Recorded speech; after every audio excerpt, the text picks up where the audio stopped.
સાબરકાંઠા જિલ્લાની અરવલ્લીની ગિરિકંદરાઓ વચ્ચે ઘેરાયેલું આ બાલ સમુદ્ર, જે જગ્યા વર્ષોથી કુવામાંથી પાણી વહ્યા કરે છે અને અનેક ચમત્કારો પણ આ પાણી કરે છે. આ ઉપરાંત મહિલાઓની સમસ્યાનું પણ નિરાકરણ આ પાણી કરે છે.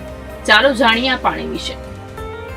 બાલ સમુદ્ર નામની જગ્યાએ પહોંચવા માટે 3 જેટલા ડુંગરો પસાર કરવા પડે છે.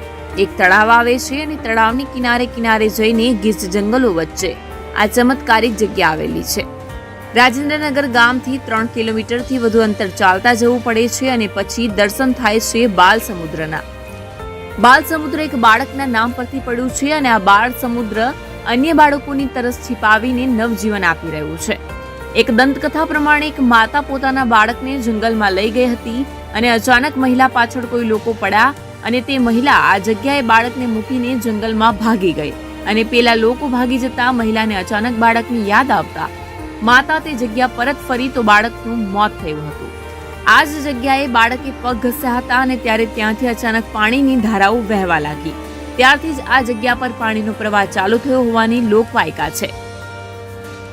આ જંગલની અંદર કોઈ બાઈ બાળકને લઈને ગયેલી અને કોઈ કારણોસર એને કોઈ પાછળ પડ્યું એટલે એ બાળકને ત્યાં તરછોડી અને બાઈ જંગલમાં છુપાઈ ગઈ અને બાળક ત્યાં પગ ઘસી અને બાળક મરી ગયું અને બાળકના પગ ઘસવાથી જે પાણીની સરવાણી છૂટી ગઈ, જે પાણી અંદરથી નીકળ્યું એ પવિત્ર જળ છે. એ પવિત્ર જળ આજની તારીખમાં કોઈ પણ સ્ત્રીને સંતાનનો જન્મ થાય અને જો એને ધાવણ ના આવતું હોય તો અહીંથી એનું બાળ સમુદ્રનું જય બોલી અને એનું જે કાપડું છે અહીંથી પલારી અને લઈ જાય અને ઘરે લઈ જઈને એ કાપડું પલારી અને જે તે બાઈને પહેરાવવામાં આવે બાળ સમુદ્રની જય બોલી તો એ બાઈને અચૂક ધાવણ આવે છે. ત્યાં અસ્ખલિત પાણી વહ્યા કરે છે અને તેના કારણે અનેક લોકોની તરસ પણ પૂરી પાડે છે.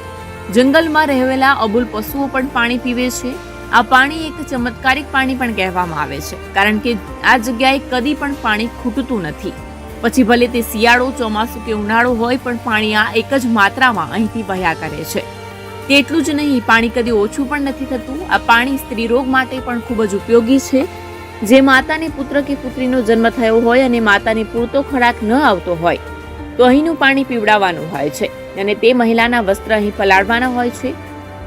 આ જંગલની અંદર કોઈ બાઈ બાળકને લઈને ગયેલી અને કોઈ કારણોસર એને કોઈ પાછળ પડ્યું એટલે એ બાળકને ત્યાં તરછોડી અને બાઈ જંગલમાં છુપાઈ ગઈ અને બાળક ત્યાં પગ ઘસી અને બાળક મરી ગયું અને બાળકના પગ ઘસવાથી જે પાણીની સરવાણી છૂટી ગઈ, જે પાણી અંદરથી નીકળ્યું એ પવિત્ર જળ છે. એ પવિત્ર જળ આજની તારીખમાં કોઈ પણ સ્ત્રીને સંતાનનો જન્મ થાય અને જો એને ધાવણ ના આવતું હોય તો અહીંથી એનું બાળ સમુદ્રનું જય બોલી અને એનું જે કાપડું છે અહીંથી પલારી અને લઈ જાય અને ઘરે લઈ જઈને એ કાપડું પલારી અને જે તે બાઈને પહેરાવવામાં આવે બાળ સમુદ્રની જય બોલી તો એ બાઈને અચૂક ધાવણ આવે છે.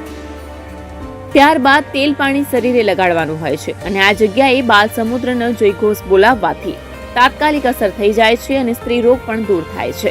એટલે જ અહીં દૂરથી લોકો પાણી લેવા પણ આવતા હોય છે.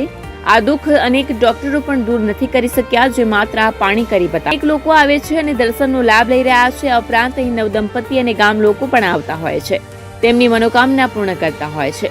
પરંતુ અહીં આવવાનો રસ્તો ખરાબ છે તો લોકોની માંગ પણ ઉઠી છે કે ચમત્કારિક જગ્યા છે તો અહીં રસ્તો સારો કરવામાં આવે તો લોકોને આવવા જવામાં તકલીફ ન પડે. હજારો માણસની અહીંયા મનોકામના પૂર્ણ થાય છે અને અત્યારે આપતા 2 વાર માણસ બેસે નીચે જગ્યા ઉપર તારે અહીંયા આવી શકે, કારણ કે રસ્તો જ એટલો ખરાબ છે કે આવી શકે એવી નહીં. સરકારને નમ્ર વિનંતી છે કે રસ્તાની વ્યવસ્થા કરે. વર્ષના 365 દિવસ અહીં ભક્તો અને સ્થાનિકોનો ધસારો જોવા મળી રહ્યો છે તો અહીં વર્ષોથી પાણી પણ અસ્ખલિત રીતે વહ્યા કરે છે. આને કારણેસર આ જ જગ્યા આસ્થાનું અનોખું કેન્દ્ર બની ગઈ છે. મોટી સંખ્યામાં લોકો અહીં ઉમટી પણ રહ્યા છે. માત્ર ગુજરાત જ નહીં, અન્ય રાજ્યના લોકો પણ અહીંનું જળ લેવા માટે કિલોમીટરો કાપીને ચાલતા આવે છે. બાલ સમુદ્રમાં જો ચમત્કારિક જો જળ આપણે જોઈતું હોય તો સૌ પ્રથમ તો આપણે સોમનાથ દાદાના દર્શન કરવા પડે છે અને સોમનાથ દાદાના દર્શન કરી એ જળ લેવા માટે ગાઢ જંગલમાં એ રસ્તો છે એ ખૂબ જ ભૂલભુલામણીવાળો રસ્તો છે. લોકો જંગલમાં અટવાઈ પડે એવો રસ્તો છે. ઉનાળામાં તો ઠીક, પણ ચોમાસાની અંદર તો ખૂબ જ જીવજંતુનો પણ ડર રહેતો હોય છે અને એવી લોક માન્યતા છે કે એ પાણી 100 ઇંચ વરસાદ પડે કે વરસાદ ના પડે છતાં પણ એ પાણી જેમનું તેમ જ યથાવત રહેતું હોય છે.